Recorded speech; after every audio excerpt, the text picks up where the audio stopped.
Halo teman-teman semua, apa kabar? Jumpa lagi dengan saya. Semoga kita semua masih dalam keadaan sehat dan senantiasa dalam lindungan Tuhan Yang Maha Kuasa. Mulai dari episode ini hingga beberapa episode ke depan, kita akan belajar tentang CPUB edisi tahun 2018, bab demi bab dari bab 1 hingga bab 12. Termasuk kita akan nanti bicara tentang edisi khusus mengenai produksi obat steril dan produk-produk yang mengandung bahan berbahaya, termasuk produk-produk obat golongan penisilin, sefalosporin, dan juga produk biologi. Video ini merupakan bagian pertama dari pembahasan kita pada bab 1 dari CPUB 2018, yaitu tentang sistem mutu industri farmasi. Video ini merupakan episode ke-9 dari materi belajar manajemen farmasi industri. Jangan lupa tekan tombol subscribe bagi Anda yang belum subscribe, serta gambar lonceng di sebelahnya agar Anda tidak ketinggalan info-info terbaru mengenai farmasi industri dari saya. Semoga video ini bermanfaat buat kita semuanya dan selamat menyaksikan.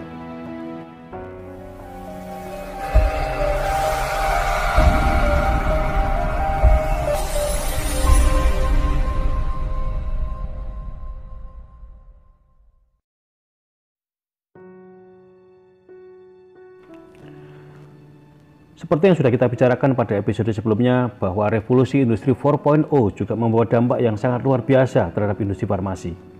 Kemajuan ilmu pengetahuan dan teknologi membuat berbagai aturan atau regulasi di industri farmasi pun ikut berubah seiring dengan kemajuan dan perkembangan tersebut. Termasuk dalam perubahan tadi adalah perubahan cara pandang yang terjadi di industri farmasi, yang dulunya lebih ke arah product oriented, yang lebih menitik beratkan kepada perhatian terhadap produk. Maka seiring dengan perkembangan zaman, cara pandang tersebut berubah menjadi ke arah pasien oriented. Demikian pula halnya dengan sistem produksi. Jika sebelumnya dalam proses produksi kita lebih mengenal apa yang disebut dengan batching system, maka dengan perkembangan yang sangat luar biasa dalam mesin-mesin produksi, sekarang kita sudah lebih banyak menggunakan mesin-mesin yang digunakan secara continuous, menggunakan mesin-mesin produksi yang dilengkapi dengan PET atau proses analytical teknologi secara inline. Pun demikian dengan konsep penjaminan terhadap produk yang kita hasilkan. Konsep mengenai penjaminan terhadap khasiat, keamanan, dan kualitas produk dianggap sudah tidak memadai lagi. Produk yang kita hasilkan harus bisa memenuhi persyaratan yang disebut dengan SQUIP, yaitu safety, quality, identity, potensi, dan purity. Data-data hasil pengujian dari Otoritas Pengawas Obat dan Makanan di Indonesia, yaitu Badan POM, menunjukkan belum terlaksananya CPUB dengan baik di semua industri farmasi yang ada di Indonesia. Masih adanya temuan produk industri farmasi yang tidak memenuhi persyaratan, meskipun dalam jumlah yang sedikit, menunjukkan adanya persoalan dalam penerapan CPUB di industri farmasi saat ini. Hal ini diperkuat dengan berbagai temuan yang dari hasil inspeksi in situ yang dilakukan oleh Badan POM, masih menunjukkan adanya berbagai pelanggaran-pelanggaran yang dilakukan oleh industri farmasi di Indonesia. Pelanggaran tersebut menghasilkan sejumlah peringatan yang disertai dengan penarikan kembali produk, peringatan keras yang disertai dengan penarikan kembali produk, serta bahkan penghentian kegiatan sementara atau PSK terhadap sejumlah industri farmasi di Indonesia. Berbagai hal tadi akhirnya kemudian Badan POM selaku Otoritas Pengawas Obat dan Makanan di Indonesia mengeluarkan aturan mengenai diberlakukannya CPUB yang terbaru, yaitu CPUB edisi tahun 2018, yang merupakan CPUB kelima yang diterapkan oleh seluruh industri farmasi di Indonesia sejak akhir tahun 2018 yang lalu, sesuai dengan peraturan Kepala Badan POM nomor 34 tahun 2018. Secara sistematika, CPUB 2018 ini terdapat beberapa perubahan bila kita bandingkan dengan CPUB 2012. Antara lain kalau kita lihat bab 1 berubah dari manajemen mutu menjadi sistem mutu industri farmasi. Perubahan ini membawa dampak yang sangat luar biasa yang akan kita pelajari nanti pada episode kali ini. Kemudian pada bab 5 tentang sanitasi dan higiene pada CPUB 2012 ternyata dihilangkan di CPUB 2018 karena higiene digabung dengan bab tentang personalia, serta sanitasi digabung dengan bab tentang bangunan dan fasilitas.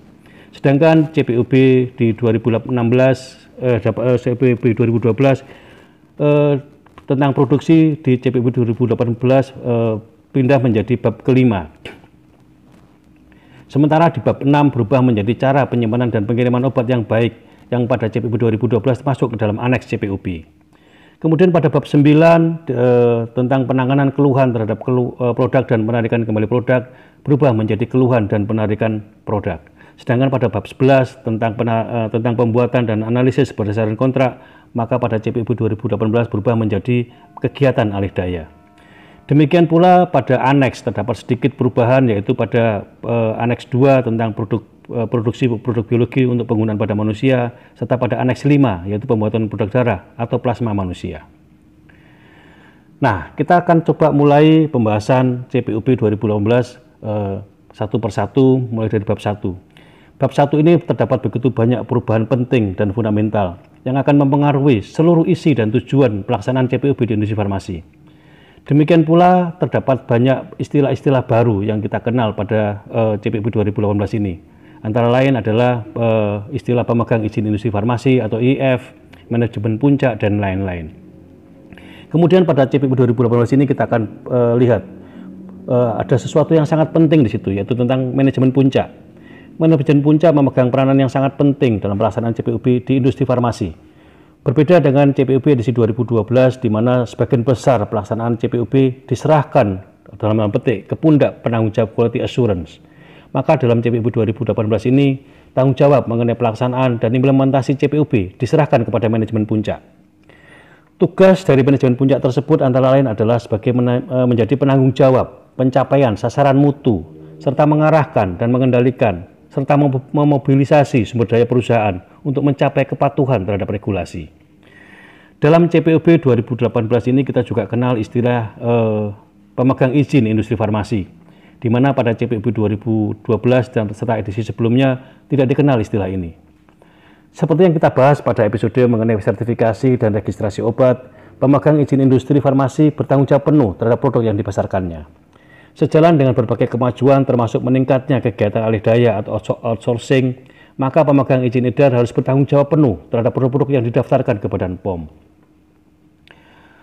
Sejalan pemegang izin industri farmasi inilah yang bertanggung jawab sedemikian rupa agar produk yang didaftarkan tersebut sesuai dengan tujuan penggunaannya, memenuhi persyaratan izin edar atau persetujuan uji klinik, dan tidak menimbulkan risiko yang membahayakan pasien atau penggunanya, disebabkan karena keamanan, mutu, atau efektivitasnya yang tidak memadai. Termasuk jika produk tersebut diproduksi di industri farmasi yang berbeda, atau dalam istilah kita kenal dengan nama istilah toll out kepada industri farmasi yang lain. Nah, untuk mencapai tujuan tersebut, maka industri farmasi harus menetapkan manajemen puncak yang mengarahkan dan mengendalikan perusahaan atau pabrik dengan kewenangan dan tanggung jawab untuk memobilisasi sumber daya dalam perusahaan atau pabrik tersebut untuk mencapai kepatuhan terhadap regulasi. Kalau kita bandingkan antara CPUB 2012 dengan CPUB 2018, sangat terlihat begitu perbedaan yang sangat signifikan dalam tanggung jawab ini. Pada CPUB 2012 menyebutkan bahwa manajemen bertanggung jawab untuk pencapaian tujuan ini melalui suatu kebijakan mutu yang memerlukan partisipasi dan komitmen jajaran di semua departemen di dalam perusahaan, para pemasok, dan para distributor.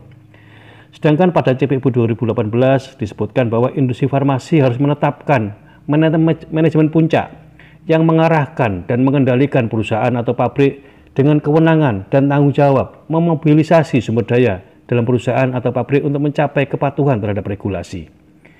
Jadi jelas di sini bahwa CPUB 2012 manajemen hanya memberikan kebijakan mutu, yang selanjutnya pelaksanaannya diserahkan kepada penanggung jawab penjaminan mutu atau quality assurance untuk melaksanakan dari kebijakan mutu tadi.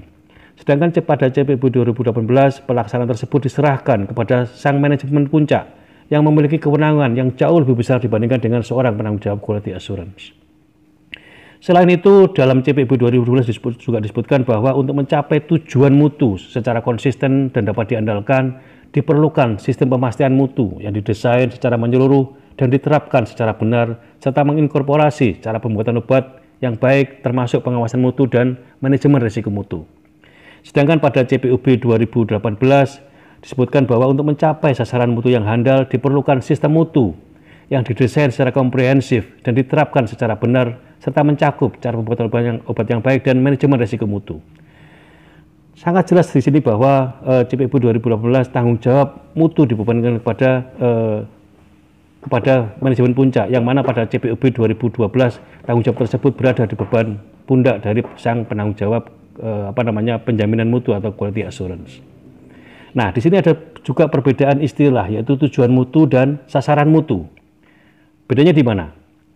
Kalau tujuan mutu ini tidak menunjukkan angka yang pasti atau angka tertentu. Jadi apa itu tujuan mutunya? Ya, membuat obat memenuhi persyaratan, terjamin khasiat, keamanan dan kualitasnya, tidak menunjuk angka sesuatu target tertentu. Sedangkan kalau sasaran mutu, maka akan terlihat dengan jelas angka sasaran mutu yang dituju. Misalnya berapa atau target produk yang boleh direkol oleh Badan POM dalam setahun misalnya, atau berapa jumlah maksimal komplain dari eksternal dalam setahun, berapa jumlah maksimal penyimpangan yang diperbolehkan dalam setahun, atau misalnya berapa jumlah pelanggaran yang dilakukan, temuan yang ditemui pada saat melakukan inspeksi dan sebagainya. Nah, target-target ini adalah merupakan sasaran mutu yang harus dicapai melalui sistem mutu tadi.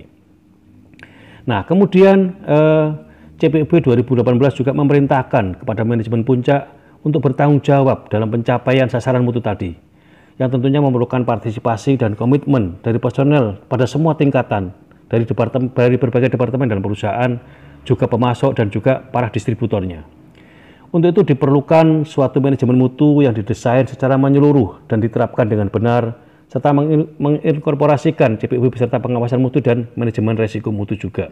Nah, ini tentu harus didokumentasikan dan dimonitor efektivitasnya. Tentunya kegiatan dokumentasi dan memonitor efektivitas dari pelaksanaan manajemen mutu ini adalah memerlukan tugas kegiatan yang sangat luar biasa, yang mengerahkan segala sumber daya yang ada dalam perusahaan tadi. Kemudian manajemen mutu merupakan suatu aspek fungsi manajemen yang menentukan dan mengimplementasikan kebijakan mutu. Nah, jadi di sini terlihat bahwa manajemen mutu ini digunakan untuk mengimplementasikan dari kebijakan mutu yang dibuat oleh perusahaan tadi. Apa itu kebijakan mutu? Kebijakan mutu adalah merupakan pernyataan formal dan tertulis dari manajemen puncak dari suatu industri farmasi yang menyatakan arahan dan komitmen dalam hal mutu. Ini adalah contoh kebijakan mutu, visi misi kebijakan mutu serta sasaran mutu perusahaan. Saya ambil dari tempat saya bekerja saat ini yang sudah menerapkan prinsip-prinsip sistem manajemen mutu industri farmasi, meskipun tempat kerja saya adalah perusahaan industri obat tradisional. Jadi Anda bisa lihat ini adalah contoh tentang bagaimana visi misi kemudian dijabarkan menjadi kebijakan mutu dan kemudian diterapkan menjadi sasaran mutu perusahaan yang akan kita capai dalam 1 tahun ke depan. Nah, untuk pelaksanaan dari kebijakan mutu tersebut maka diperlukan 2 unsur dasar, yaitu yang pertama adalah infrastruktur atau sistem yang mencakup struktur organisasi, prosedur, proses, dan sumber daya. Tentunya kebijakan mutu tersebut tidak akan bisa berjalan kalau tidak ada infrastrukturnya atau sistemnya. Kemudian untuk mencapai kebijakan mutu tersebut maka diperlukan juga tindakan yang sistematis yang diperlukan untuk mendapatkan kepastian dengan tingkat kepercayaan yang sangat tinggi sehingga produk yang dihasilkan akan selalu memenuhi persyaratan mutu yang sudah ditetapkan. Ini yang disebut dengan pemastian mutu atau quality assurance. Jadi quality assurance itu apa?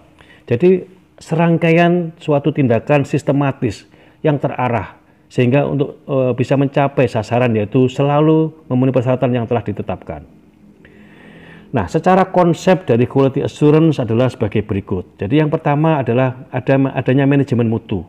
Ini memberikan arah kebijakan tentang mutu.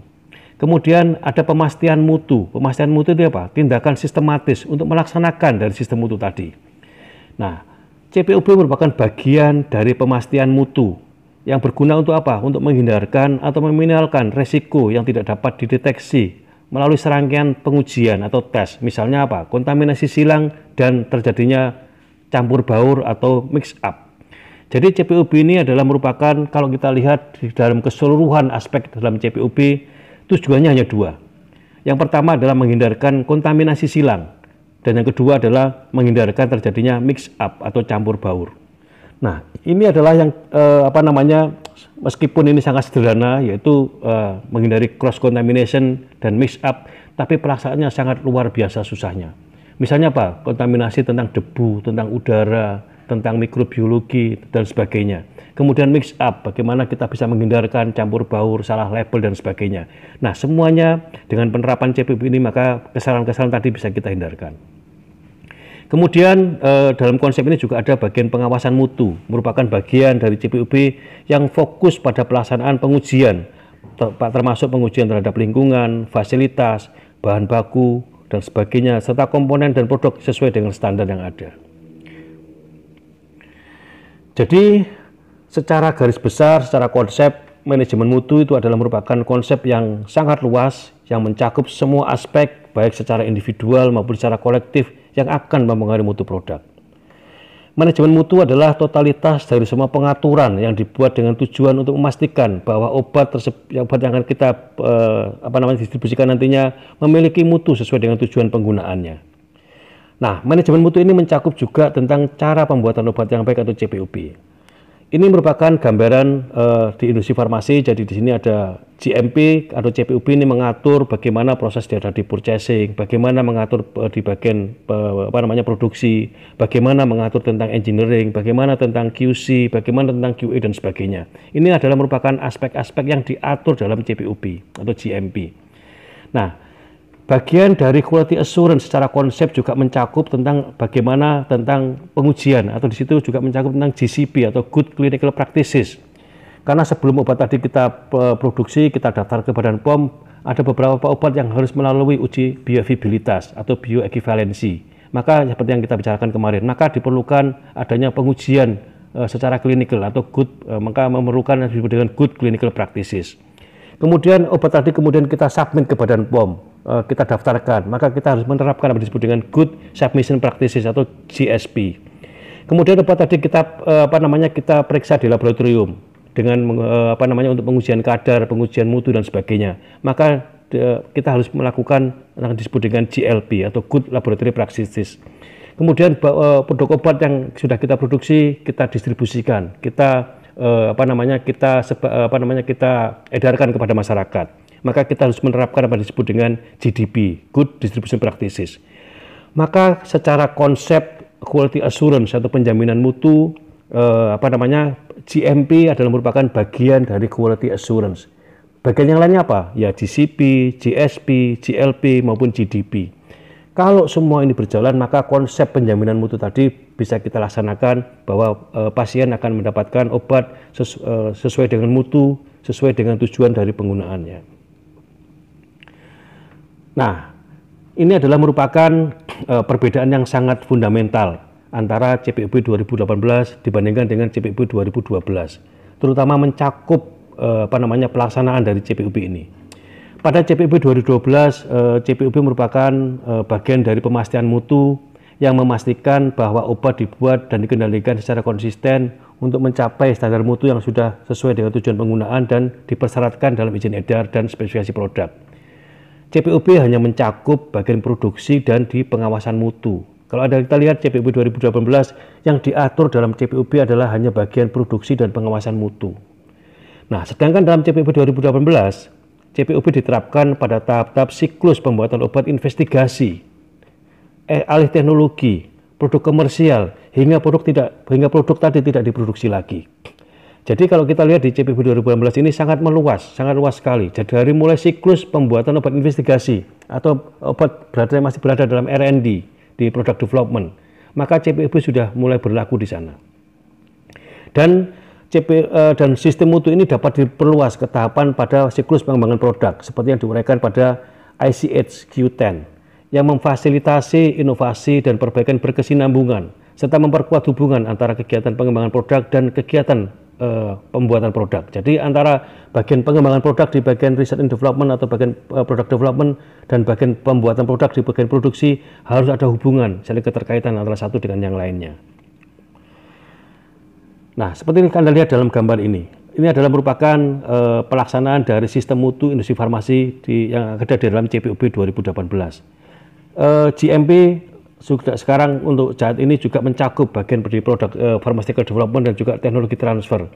Karena biasanya kalau kita lihat beberapa tahun yang lalu, beberapa tahun terakhir, kadang-kadang orang R&D ini merupakan makhluk yang tersendiri, seolah merupakan yang bagian terpisah dari bagian produksi. Karena biasanya sangat jarang berhubungan antara bagian R&D dengan bagian produksi. Karena mereka biasanya hanya sampai ke tahapan pembuatan produk, kemudian kalau sudah selesai maka diserahkan ke bagian produksi untuk dilakukan proses produksi secara sehari-hari atau komersial. Nah, dalam CPOB 2018 hal ini tidak bisa dilakukan lagi. Kenapa? Karena ada keterkaitan antara bagian pengembangan produk dengan bagian produksi yang ada di bagian produksi di industri farmasi tadi. Jadi Dalam CPUB 2018 ini manajemen mutu yang digunakan yang disebut dengan sistem mutu industri farmasi atau kita kenal dengan namanya PQS atau Pharmaceutical Quality System, terdiri dari Quality Management System, kemudian ditambah lagi dengan Quality Risk Management atau QRM, kemudian dan ada namanya disebut dengan Quality by Design atau QBD. Ini adalah bagian tugas dari bagian product development yang sudah kita bicarakan pada episode yang lalu. Nah, semuanya ini adalah merupakan yang disebut dengan Pharmaceutical Quality System. Jadi PQS adalah QMS ditambah dengan QRM ditambah dengan QBD. Nah, ini disebut dengan PQS, Pharmaceutical Quality System. Jadi suatu sistem mutu yang tepat bagi pembuatan obat akan menjamin bahwa realisasi produk diperoleh dengan cara mendesain, merencanakan, mengimplementasikan, memelihara, dan memperbaiki sistem secara berkesinambungan, sehingga secara konsisten akan menghasilkan produk dengan atribut mutu yang sesuai. Kemudian sistem mutu ini juga menjamin bahwa pengetahuan mengenai produk dan proses tadi dikelola pada seluruh tahapan siklus hidup, dari mulai proses pengembangan hingga terminasi produk atau produk tadi sudah tidak diproduksi lagi. Nah, desain dari pengembangan produk ini yang disebut dengan quality by design, yaitu desain dan pengembangan obat dilakukan dengan cara memperhatikan ketentuan dalam CPUB atau disebut dengan quality by design. Nah, sistem mutu tadi juga harus menjamin bahwa obat tidak boleh dijual atau didistribusikan sebelum bagian pemastian mutu meluluskan tiap batch produksi yang dibuat dan dikendalikan sesuai dengan persyaratan yang tercantum dalam izin edar dan peraturan lain yang berkaitan dengan aspek produksi, pengawasan, dan pelulusan produk. Sehingga pada industri farmasi satu-satunya orang yang diperkenankan untuk bisa meloloskan atau merilis batch tadi bisa dijual apa tidak adalah bagian dari pemastian mutu atau bagian quality assurance. Sedangkan manajemen puncak memiliki tanggung jawab yang paling tinggi untuk memastikan sistem mutu tadi bekerja secara efektif, tersedia, berasal dari sumber daya yang memadai, dan bahwa peran, tanggung jawab, wewenang ditetapkan, dikomunikasikan, dan diimplementasikan kepada seluruh organisasi. Kepemimpinan dan partisipasi aktif manajemen puncak dalam sistem mutu adalah sangat penting. Kepemimpinan ini hendaklah menjamin dukungan dan komitmen personel di semua tingkat dan pabrik dalam organisasi terhadap sistem mutu. Tentu ini akan sangat berbeda jika tanggung jawab tadi hanya diserahkan kepada bagian penjaminan mutu atau bagian quality assurance. Apabila yang menjamin adalah bagian manajemen puncak, maka sesuai dengan sumber daya, kewenangan, dan sebagainya akan sangat memudahkan untuk mengerahkan seluruh sumber daya yang ada dalam pabrik tadi untuk bisa mencapai sasaran mutu yang sudah ditetapkan. Kemudian secara berkala hendaklah dilakukan pengkajian manajemen atau manajemen review terkait dengan pengoperasian sistem mutu dengan melibatkan manajemen puncak untuk mengidentifikasi peluang-peluang perbaikan produk, proses, maupun sistem secara berkelanjutan. Kemudian sistem mutu ini hendaklah ditetapkan dan didokumentasikan. Manual mutu atau dokumentasi setara hendaklah ditetapkan dan mengandung deskripsi sistem manajemen mutu termasuk tanggung jawab manajemen. Jadi di CPUB 2018 ini sangat jelas sekali bahwa peranan manajemen puncak menjadi sangat jelas sekali. Akan menjadi sangat seperti yang dalam beberapa kasus yang ditemukan oleh Badan POM, biasanya bagian QA, produksi, QC ini adalah orang apoteker yang sangat patuh terhadap aturan, tapi biasanya terbentur dari manajemen. Maka di dalam CPUB 2018 ini, maka manajemen puncak lah yang bertanggung jawab terhadap kualitas produk di industri farmasi tadi. Nah, sekarang kita bagaimana pelaksanaan CPUB itu sendiri sesuai dengan CPUB 2018. CPUB adalah merupakan bagian dari manajemen mutu yang memastikan obat tadi dibuat dan dikendalikan secara konsisten untuk mencapai standar mutu sesuai dengan tujuan penggunaan dan persyaratan dari izin edarnya atau persetujuan uji klinik yang jika diperlukan atau spesifikasi produknya. Jadi CPUB ini adalah merupakan bagian dari manajemen mutu yang memastikan bahwa obat tadi dibuat sesuai dengan persyaratan yang sudah ditetapkan. Prinsip dasar dari CPUB adalah semua proses pembuatan obat dijalankan secara jelas. Ditetapkan dengan jelas, dikaji secara sistematis berdasarkan pengalaman dan terbukti mampu menghasilkan obat yang memenuhi persyaratan mutu dan spesifikasi yang ditetapkan secara konsisten. Ini yang menjadi prinsip dasar dari pelaksanaan CPUB di industri farmasi, bahwa pembuatan obat tadi dibuat batch demi batch, hari demi hari, bulan demi bulan. Setiap butir obat yang kita produksi selalu konsisten memenuhi persyaratan mutu dan spesifikasi yang sudah ditetapkan. Kemudian prinsip dasar dari CPOB yang lain adalah bahwa setiap tahapan kritis dalam proses pembuatan obat atau perubahan signifikan dalam proses harus divalidasi. Kita melakukan perubahan proses, tidak boleh melakukan perubahan sumber bahan baku, tidak boleh melakukan penggantian mesin, penggantian fasilitas dan sebagainya kalau hal-hal tadi belum divalidasi atau dikualifikasi. Kenapa? Karena ini melanggar prinsip dasar dari CPOB. Nah, untuk dapat melaksanakan CPOB tadi maka diperlukan berbagai fasilitas, yaitu antara lain adalah personel yang terkualifikasi dan terlatih. Kemudian diperlukan juga bangunan dan fasilitas yang luas dengan luas yang memadai. Kemudian diperlukan juga peralatan dan sarana penunjang yang sesuai. Demikian pula bahan, wadah, dan label yang benar juga merupakan salah satu fasilitas agar pelaksanaan validasi tadi dapat dilaksanakan. Kemudian juga diperlukan adalah prosedur dan instruksi yang sesuai dengan sistem mutu industri farmasi yang memadai juga. Nah, tugas dari manajemen puncak untuk yang harus menyediakan seluruh fasilitas tersebut agar CPOB dapat dilaksanakan dengan baik. Tentu sesuatu yang mustahil dilakukan oleh seorang penanggung jawab QA untuk menyediakan semua fasilitas tersebut karena kewenangan dalam perusahaan yang sangat terbatas. Nah, kewenangan inilah yang dimiliki oleh manajemen puncak sehingga bisa melaksanakan CPOB tadi dengan sebaik-baiknya. CPOB juga mengatur tentang pengkajian mutu produk atau PMP. Tujuan dari PMP ini adalah untuk membuktikan konsistensi proses, kesesuaian dari spesifikasi bahan awal, bahan pengemas, dan juga obat jadi. Dari PMP ini kita akan bisa melihat bagaimana tren dari kualitas produk yang kita hasilkan. Dari hasil pengkajian ini kita juga bisa mengidentifikasi kira-kira perbaikan apa yang diperlukan untuk proses dan produk sehingga produk yang kita hasilkan nanti selalu konsisten memenuhi persyaratan mutu yang sudah ditetapkan. PMP ini sudah kita kenal pada CPOB 2016 lalu, tapi istilahnya berbeda, yaitu istilahnya yang digunakan adalah pengkajian produk tahunan atau PPT atau Annual Product Review. Nah, sedangkan mulai CPOB 2012 istilah ini berganti menjadi pengkajian mutu produk atau Quality Product Review atau PQR. Ini dilaksanakan secara berkala sesuai dengan timeline yang sudah kita tetapkan. PMP ini dilaksanakan terhadap semua produk, semua obat yang dibuat dalam 1 tahun, jika dalam 1 tahun lebih dari 3 batch. Bagaimana kalau kurang dari 3 batch? Ya kita tunggu sampai minimal 3 batch. Bisa jadi PMP ini kita laksanakan 2 tahun sekali, tergantung dari batch yang kita produksi nantinya. Secara sekilas PMP ini mirip dengan validasi proses yang disebut dengan secara retrospektif. Makanya sejak mulai CPOB 2012 validasi retrospektif sudah tidak boleh digunakan lagi. Kenapa? Karena sudah ada PMP. Karena antara PMP dan validasi proses ini mirip, hampir sama. Kalau PMP ini dilakukan secara tahunan, secara annual. Sedangkan kalau validasi secara retrospektif tergantung dari jumlah batch-nya. Minimal adalah 30 batch.